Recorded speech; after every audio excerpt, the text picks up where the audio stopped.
Welcome back to another edition of the Global Sporting Colour Sports Magazine show. I'm here with Rodney Hines, sports editor of The Voice Newspaper, and Michael Facey, owner, founder, Nothing Long Sports. How you doing, guys? Marvellous. Been another tremendous week of sport, hasn't it? Yeah, it has indeed. We're full to the brim in terms of what brim. we're going to talk about. Let's start with last week, where we were at the BEDSAs, the British Ethnic Diversity Sports Awards.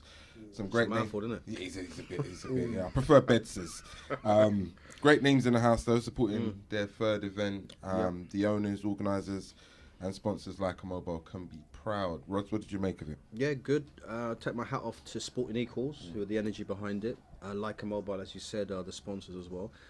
What, 800,000 people at the Hilton last Saturday? Fantastic. Did you say 800,000? 800, or was it 1,000? It sounded like 800,000. 800,000. That's a big stadium. He just had his lunch. I was thinking 8 or 100,000. That was a big stadium. It's a quick or. English was always my strong point, no, not maths. But anyway, yeah, credit to everyone concerned. We had Jason Robinson, rugby legend there, Johnny Nelson, David Hay. Turned up on his crutches, yeah. Good event. I think it needs even more publicity, don't you? It does. It's the third event, so hopefully it will grow and grow, and with the likes of Sir Lenny Henry. Sir Lenny Henry, Sir who's the Lenny host, Henry, yeah. Hosting. Yeah, he was a laugh. I mean, literally, wasn't he? I listen. I didn't get to Oh, experience. you didn't. No. I mean, He was working. we were working. We were doing the good stuff. The good stuff. While you guys were being wined and dined. And events like that, Rodney, they're needed, though, aren't they? Definitely, there's a movement going on, and we're going to talk about the blacklist later on. I know coming in May is the Women's Sports Trust Awards. We've got the Best of Africa Football Awards coming up in April. I don't want to sound like an old parrot, but compared to when I started, we are now doing things for ourselves. And The Voice has been at the forefront of that. I mean, we covered the BEDSAs very well, I thought, in advance. We've covered it extensively in terms of this week's paper as well. So, yeah, there's something happening within our fraternity, within our football, our sporting communities. And we could be anywhere in another year or 18 months, but it's moving in the right direction. Mike, before we cut to some of the clips, for you, what was the highlight? Do you know what? It definitely was seeing people like Sir Lenny Henry, David Hay coming through, especially after his operation. And some of the elite performers, Jason Gardner came down, Tessa Sanders, and we could name drop all day. Well, let's not name drop. Let's hear from a few of them and see what they had to say. Tell me about some of the difficulties and challenges and what some of the more rewarding aspects of hosting this event. Well, Sporting Equals, when we created these awards, we had a vision, and the vision was by the third year we would be established and our host would be Sir Lenny Henry. So we're right on the money, we're right where we expect to be. It's not easy because these awards do cost a lot of money. There's a lot of effort being put into these awards, and you have to keep going. You have to have passion, you have to have commitment, and then you have to have the sponsors who are going to be on that journey with us, as well as the media. Good to see you here. BEDSA Awards. Tell me about the significance of these awards. The Ethnic Sports Diversity Awards are really important. They signify everything to do with what's brilliant about our black and Asian and brown athletes. So I'm really privileged and honoured to be a part of the proceedings tonight. It's great to be able to celebrate and acknowledge the important contribution that black and Asian athletes have to sport. Give support and encouragement to all the people out there like us and kind of boost it and represent. I think it's a massive thing, and it's always a positive when you can have events like this. I think these awards are very significant. Celebrating the success what's going on in diverse groups within the UK, and to celebrate that talent which is happening within the sports field, or whether it's as a official, coach, you name it. It spreads, it snowballs to communities and gets other people involved in sport. I think it's most important because everybody at every level, men and women, are being recognised for what they're doing. To be here on Park Lane, Central London, this is a big deal to me. I'm a Sheffield boy, so to me it's very special. From my point of view, it's about inspiring the younger generation to watch this and be inspired by it, and hopefully, and for their parents to give them the support that one day they can become sports people and etc. So that's, for me, that's the most important thing.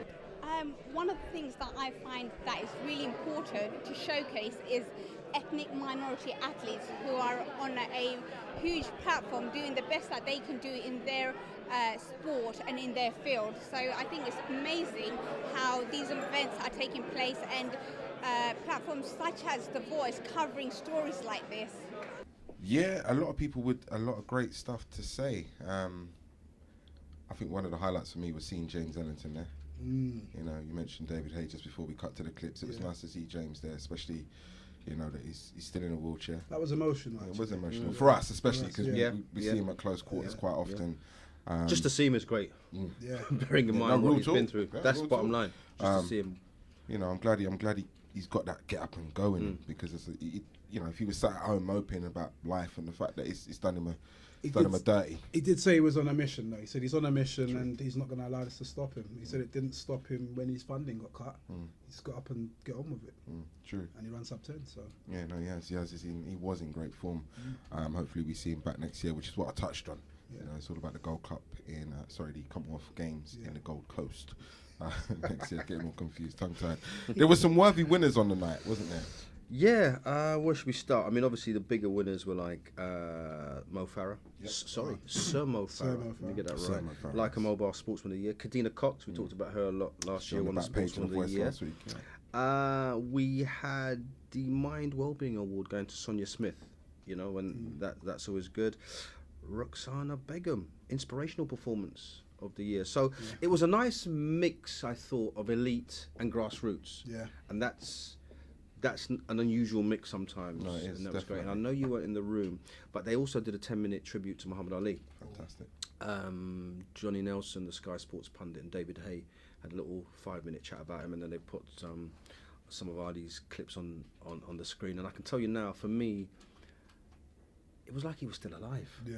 Seriously, you know, everyone was agog with this 10 minutes, you know what I mean? Black, white, whatever gender. So the power of the man and the legacy is still very obvious. That's beyond the grave. Yes, it's beyond the grave. R.I.E.P. Yeah. Mr. Ali. Before we move on, let's talk. Let's listen to a couple of the winners or those that picked up trophies on behalf of those. You won the Inspirational Performance of the Year award. You must be over the moon. I'm humbled completely. I did not expect to win this. It's been a remarkable journey, and to top it up with this, it means so much to me, and hopefully I can inspire others to follow the passion and live their dreams. Congratulations to both of you on being able to pick up this award on behalf of Christy. I want a word from first the young. Yes, you. Yes. I know that my dad would be very disappointed to not be here. It means a lot for me, even as a daughter. I'm so proud that I have a father that represents, you know, the ethnic minorities, but also just the fact that he's done it being such a good man. He hasn't had to have a personality where he's, you know, criticising people. He's been a good person and he's done really well, and I'm really proud of him. So I'm very happy to be receiving this on his behalf. Chris, I know you know him at close quarters, more so than most people do. You know, how significant is this award? It's significant for someone like him, who's actually just an understated person who's, you know, obviously overstated now because of his talent. And I'm so pleased that he's won it because, you know, for someone like Chris, who's done his time, and I think now he's getting the recognition, and I'm really glad in a way that he's gone to a club like Brighton, where he's going to have some longevity, and I believe they'll get promoted this season.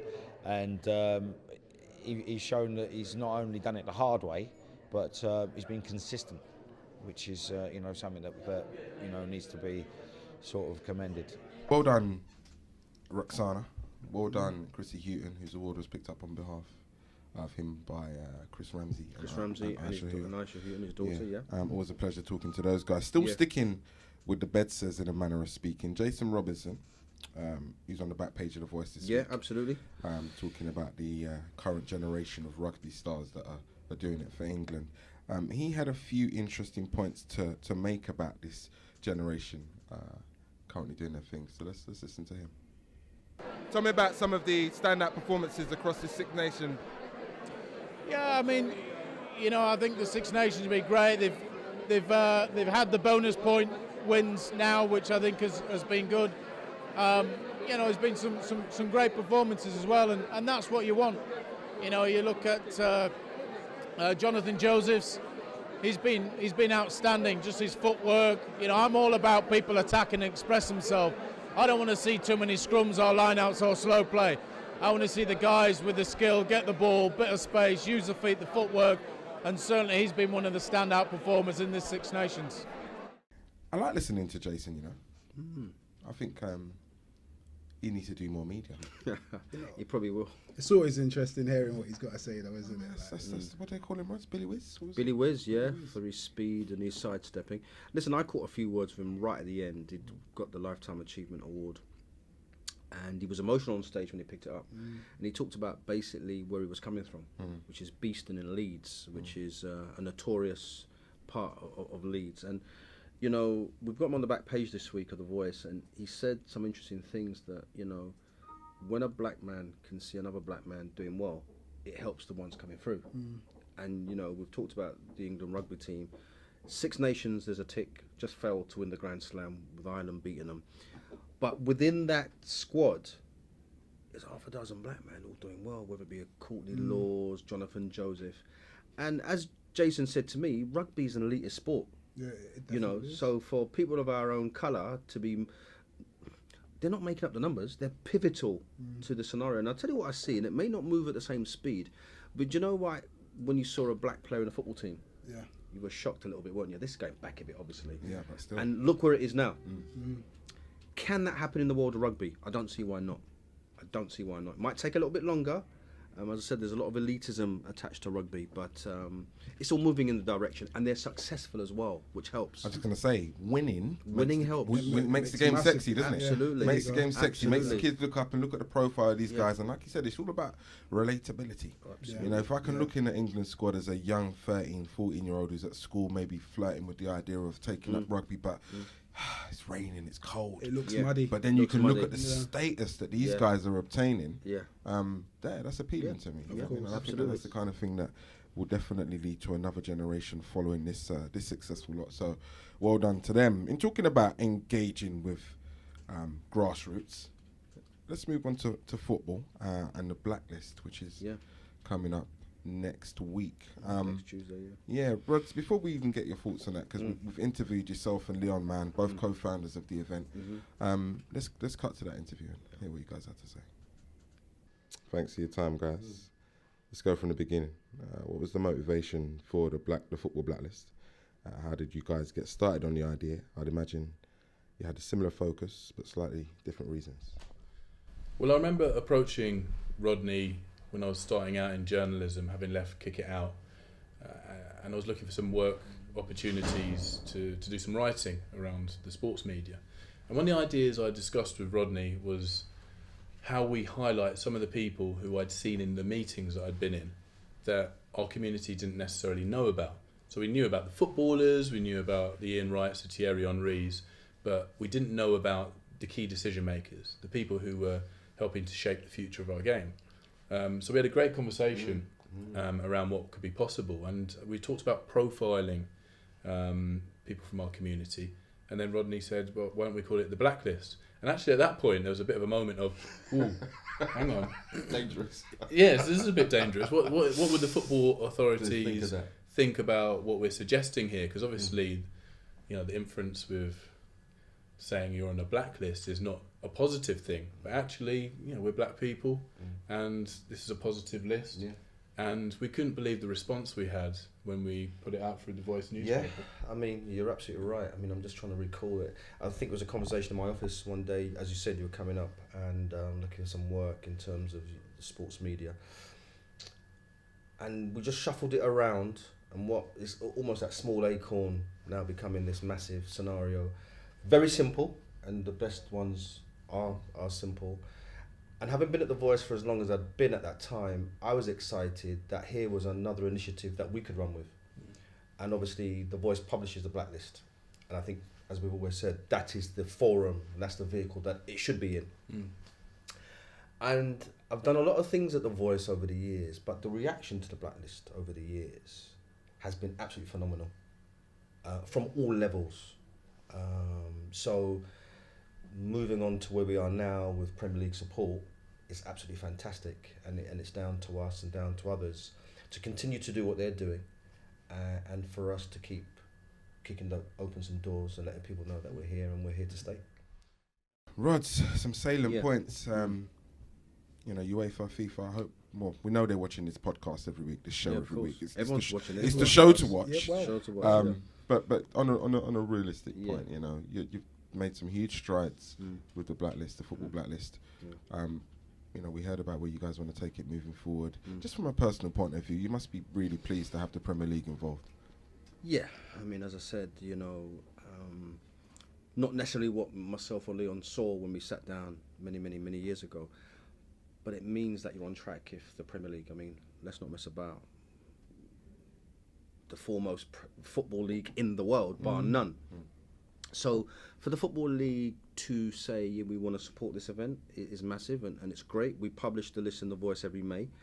And as I said, the footballers, they have a profile, we know about them. But what we wanted to do with the blacklist, and I think what we've done, is recognise those at community and grassroots level, recognise at coaching and management, recognise those away from the field of play, administration and commercial and media. We've named 30 people. We've got a ones to watch section as well for the first time. And as I said, we published it in May. It is going from strength to strength. We're happy. But the job and the fight is not done. We've got to keep recognising people. And as we said about the rugby, we have people that have their own aspirations and inspirations, and the blacklist and the event itself, I know people that want to be on the list, I know people that want to be at the event, and if it means that they need to knuckle down and work a little bit harder, and it gets them those two ticks, fantastic. It is a prestige event though. I mean, look, when I first went, it was in Wembley Stadium, and that's powerful in its own right, and it was there twice. Yes. And now we're in the city, so it's going from strength to strength. And like you said, Joel, the Premier League is backing it. So one of the key words and often used, I don't know sometimes, but it's diversity, isn't it? And we can see our footballers making progress. Once again, no longer making up numbers, but they are pivotal to their sides. But it's not just about those on the field of play, and we've got to remember that. In fact, it's a very small percentage of people that are going to make it at the highest level of football. But there are people doing their work at what I call an underground level, grassroots level, that are working diligently and as hard with no recognition and no six-figure income. And if we can recognise those people, which we do with the blacklist, it's all good. Some great articles in The Voice over the last couple of weeks from the likes of Yaya Toure, Rio Ferdinand. We need those endorsements. Definitely. We need the players to be on board in that way, because what that does is grab the attention of a wider audience. And I think that's been kind of consistent from the birth of the football blacklist. It's attracted the names who have been willing to, like you say, salute everybody involved in football, not just those who cross the white line on Saturday at 3 o'clock. You're definitely 100%. And I can see with more of the Rio Ferdinand, that whole crop coming to the end of their careers, you can see them with more time coming to give back as well. So we'll see what happens. It'll be interesting. No, definitely. It will definitely. We'll report on the event next week. Definitely. And all show in The some Voice, clips. social media, in print will look after us. Definitely. Still on the subject of football, England squad, Gareth Southgate's choices. We're going to scrutinise them a little bit. Like, listen, what were your first thoughts, Michael, when you saw the squad? What did you think? No, it's a decent squad. I mean, it's got, especially with some of the injuries that are occurring in the Premier League, it's got youth and a little bit of experience. It's a good experimental squad. It's got great energy. So it'll be good to see if they can produce the goods. There is one or two names that we did have a debate on. Jake Livermore and one or two others, and it was just, as I said to yourself, Joel and Rodney, who else they're going to take? And Jake hasn't been poor, he's been good, but the argument is, what about the future? Is he good enough? Is he good enough? Yeah. And what about the future? Can you bring somebody younger just to gain experience from the older boys that nobody knows? I mean, I look at that squad, and this time next year, we're already talking about, we're just going to be weeks or months away from the World Cup in Russia. You going? I have to speak to my boss about that. I don't look at that squad and see it winning a World Cup. I'm sorry. But is it getting closer to being able to win a World Cup? Can I give you one thing Gareth did say was they're looking at the German model. If you're looking at the German model, it's more about winning mentality and engraving that into the players as well as doing, because they can have all the energy they want, but without the mentality, do you win? Do you know what it is about the German model, though? A little bit like the French model that was successful. You have to start it years in advance for it to bear fruit. I think France is Clairefontaine, they had that centre there. We got St George's Park. And I'm not sure that as yet we're moving in the right direction. But what I would say, I like Gareth Southgate. The little I've seen of him so far, I know from my contacts he's an excellent coach. Being England football manager brings a different pressure to any other job in the world, so he's going to have to learn to deal with that. But I look at that squad there, and I don't at the moment think that the rest of the world's going to be shaken in their boots. But I am so pleased to see Jermaine Defoe. Yeah, I was going to touch on that. Before you touch on Go that, for it. just before that, and Mikel Antonio. Yes. He's injured now, is he injured? But Mikel Antonio, I mean, I've done a lot of West Ham games, and this is a guy that's been a little bit of a journeyman. Has now scored goals for fun at West Ham. Yeah. If they can hold on to him, they've done well. Yeah, man. I think during the last transfer window, I think Chelsea might have been sniffing around. I don't think this is his first call up as well. I think it's not his first. No, I think his efforts this season have been appreciated. Yeah. By Southgate. Well, the reason why I draw attention, and I'm glad you raised up Jermaine Defoe, is because it came at the expense of Theo Walcott. And Theo Walcott's stats are not terrible. 8 goals in 47 for England, but his form for his club this season hasn't been terrible. It's been good enough to get an England call up, and he wasn't called up, and it's ironic because, for me anyway, not for me. I remember 2006, was it Sven-Goran Eriksson choosing to call up Theo Walcott expense of over Jermaine Defoe, Yeah. and for me, his England career has been hampered ever since. Who, Jermaine? Yeah, Jermaine. I don't think he's ever really been appreciated at that level, despite his shows you what hard work can do sometimes. You know, because this season he's been remarkable. Yeah, And for the last 2 seasons, he was remarkable last season. Yeah. And the one quote he did say, because they were talking about the England flag on his boot, and he said, "You know what? I always believed I can get back there." He's got that mental fortitude, early though, hasn't he? 30s now. Most players would think that my international career is done. But that synergy between himself and Theo, you're quite right. Theo has scored 8 goals in 47 England appearances. And 3 of those goals included a hat-trick against Croatia. And if you can highlight an England game that Theo's taken by the scruff of the neck, you can't. I'll be waiting for you to come back to me. You can't. And that's why I said I like Gareth Southgate. It would have been very, very easy and understandable to choose Theo Walcott. But he said no. He said no. And he's going to look at some other people. And that's the way that I think that the England football setup has on occasion been a cosy club. But, you know, because I read a quote from Southgate where he said he's spoken to Theo Walcott. Yes. Walcott made his case for, you know, the type of form that he's been in this season. He's been in better form than Jamie Vardy, hasn't he? Yeah, but that's a manager's prerogative. I mean, if we as newspaper pundits had our England squad, maybe some of those players wouldn't be in there for me. But a manager has to make decisions, and sometimes they have to be brutal. Could there be an argument that actually Jamie actually came into form at the right time? At the right time. And I'd also say, and we put allegiances to one side, if you said, you know what, I need a goal scorer, and I've got 2 choices. I've got Theo Walcott or Jamie Vardy. And let's just say they're both in form. There's a high percentage of people that will choose Jamie Vardy. Well, he nearly went to Arsenal, and that probably would have been at the expense of Walcott. And the funny thing is, you're talking about these 2 players. I saw when Leicester did the impossible last year, and Vardy was scoring goals for fun. Yeah. I saw him score the types of goals that have been waiting a decade for Theo to score. What they called strikers' goals. Absolutely. Because Jamie Vardy, with the counter-attack of mentality of Leicester, while the pressure's on Leicester, bang, there's a ball from a Drinkwater or a Kante over the top. Your pace gets you there before the defender. Your ability gets you around whatever defender or goal, and then you slot it in the back of the net. I remember a goal that Vardy scored at Sunderland, which was a thing of beauty. It was amazing. The boy's amazing. And you know what? You couldn't necessarily trust Theo Walcott to do that. No, you're absolutely right. I mean, look, Vardy will score inside the box, outside the box, with his head, whatever it takes, he'll get that ball. And in the net. Vardy, and we've seen it in the last couple of weeks in the renaissance of Leicester, has an ugly side to him. Yeah. And that's how you protect yourself. That's how you wind players up, whatever the term is. You know, Theo doesn't have that. Yeah. And you can't be a nice striker, and survive. And survive. Ask Ian Wright, ask Jermaine Defoe, Especially playing ask for England. Salez. Yeah. You have to learn how to protect yourself. Well, talking about learning, Marcus Rashford's in that squad. He's nice, isn't he? I don't know. He's nice. He's my boy. Yeah, he's your boy. He is my boy. Listen, he's nice, but he has got a bit of fire when it comes onto it. He will stand in front of you and give it straight back. I believe he's one player that believes he's got the backing of the squad, and that's the winning mentality. Yeah, Let me tell you something.